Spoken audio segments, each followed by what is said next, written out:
En décembre 1977, Jimmy Carter, alors président des États-Unis d'Amérique, se rend en Pologne, qui est encore partie intégrante du bloc de l'Est, pour une simple visite de courtoisie diplomatique. Tout se déroule sans accroc. On organise un repas officiel, et si le dirigeant d'alors de la Pologne, Edward Gierek, n'est pas particulièrement connu pour son sens de l'humour, il est néanmoins celui qui aura commencé l'ouverture de la Pologne à l'Occident en cultivant des amitiés avec des dirigeants occidentaux comme le président de la France d'alors, Valéry Giscard d'Estaing par exemple. En revanche, Jimmy Carter est connu pour sa bonhomie et son sens de la diplomatie. Bon, il est aussi connu pour se faire attaquer par des lapins tueurs de temps en temps, mais ça, c'est une autre histoire. En résumé, tout le personnel diplomatique s'attend à une simple visite de routine, à échanger des politesses et des petits fours. Puis, devant les diplomates américains et polonais, le président Jimmy Carter se lève au début de la cérémonie, fait son discours, se rassoit. Une fois le discours terminé, le traducteur se lève à son tour, traduit en polonais les propos tenus en anglais par le président américain et se rassoit. Jusqu'ici, tout va bien. Mais cela va très vite changer. Soudain, un froid glacial se lève dans le hall de réception. Gierek regarde son homologue américain avec stupéfaction.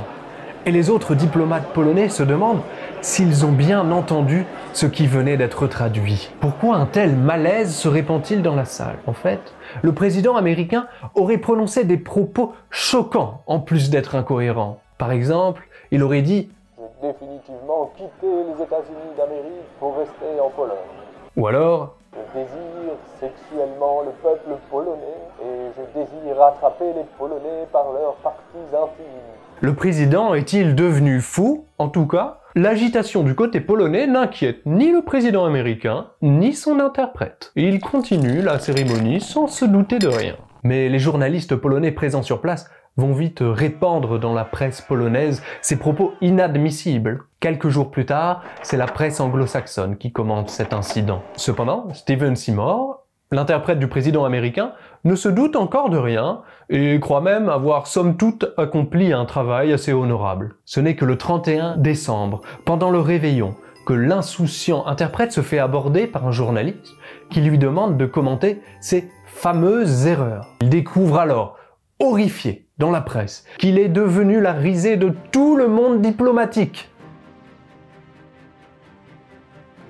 Aujourd'hui, nous allons enquêter, vous et moi. Nous allons nous poser la question de comment un interprète, accrédité par la Maison Blanche, pour traduire le président des États-Unis d'Amérique, a pu commettre un tel faux pas, et quelles sont les erreurs qu'il a pu commettre. Pour arriver à ce pitoyable résultat, il a fallu une avalanche d'événements malchanceux, et vous allez voir que le pauvre Seymour n'est pas le seul responsable. Dans l'idéal, le travail d'un interprète se prépare en amont, surtout dans le cas d'une prise de parole officielle. Pour que l'interprète puisse préparer ses tournures de phrases, réviser le vocabulaire spécifique et le jargon technique approprié à chaque situation, on lui donne normalement quelques jours en avance le document dactylographié. Or, ce jour-là, Seymour attend en vain le document. Il sait pourtant que la prise de parole débutera seulement quelques minutes après l'atterrissage d'Air Force One. L'avion atterrit et Seymour suit le cortège présidentiel sous une pluie battante. Le rude climat polonais en cette période de Noël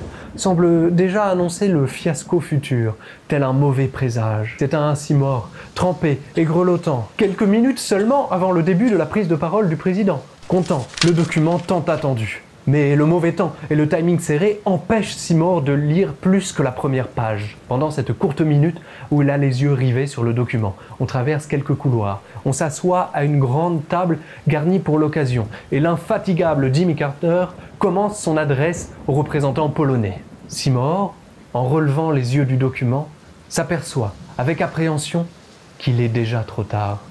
C'est à lui de prendre la parole. Le président vient de finir son discours. Il se lève, prend son courage à deux mains et se lance. Mais est-il vraiment prêt?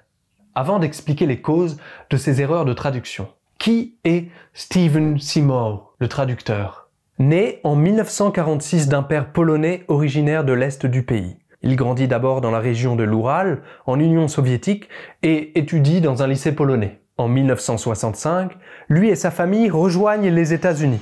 Et après un passage à l'université de Brooklyn à New York, il devient traducteur de poésie française et russe. Et oui, vous avez bien entendu, bien que son père soit polonais, il est spécialiste de russe, et non de polonais. De plus, il est principalement traducteur, notamment d'œuvres littéraires.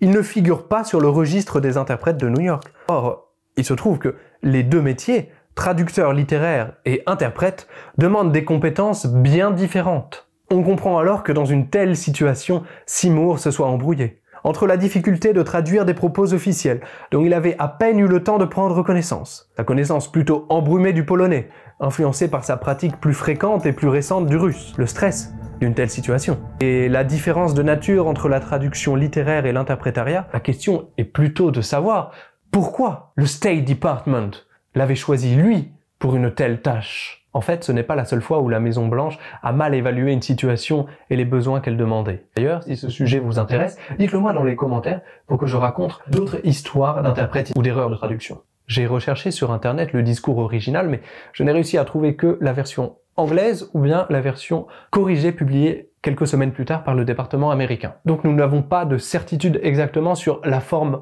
en polonais, compris les erreurs de traduction. Nous n'avons que des comptes rendus en anglais. Mais sur Reddit, un user propose la théorie suivante. Quand le président polonais dit désirer charnellement les Polonais, c'est sûrement à cause de l'emploi du verbe pożądać, désirer physiquement quelque chose, et non simplement vouloir.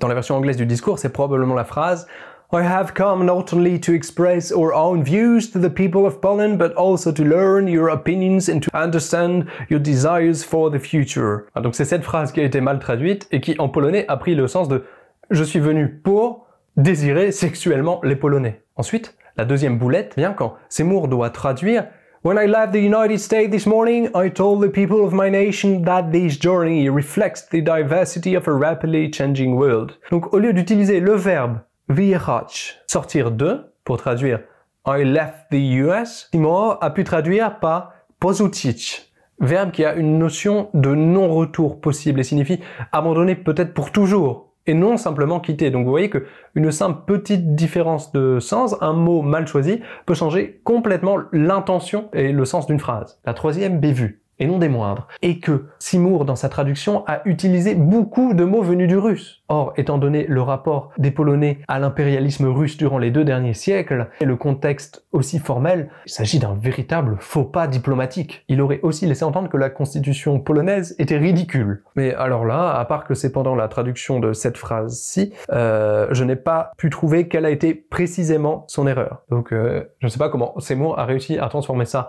en critique. Si vous avez une idée, dites-le moi dans les commentaires. Finalement, à part quelques entrefilés dans les journaux polonais et américains de décembre 1977, cet incident n'a pas mené à une escalade de la guerre froide, malgré la tension qui régnait entre les deux blocs. Le gouvernement polonais ne s'est pas étendu trop longuement sur l'affaire. Le gouvernement américain s'est bien sûr excusé le plus vite possible, et tout est rentré dans l'ordre. En fin de compte, la seule victime dans cette affaire, c'est Steven Seymour lui-même, qui a obtenu la réputation de mauvais interprète, malgré l'excellence de ses compétences en traduction littéraire russe et française. Certes, aujourd'hui, une telle erreur de casting ne pourrait que difficilement se produire avec le niveau d'exigence des chancelleries américaines. Quoiqu'on a bien vu Trump, alors on peut douter de cette affirmation. Mais de fait, sans cette scandaleuse boulette de traduction, se serait-on un jour rappelé de cet échange diplomatique entre la Pologne et les États-Unis? Et en parlant de diplomatie, si vous voulez savoir quelles sont les langues les plus parlées dans le monde selon l'estimation d'un autre organe des États-Unis, en l'occurrence la CIA,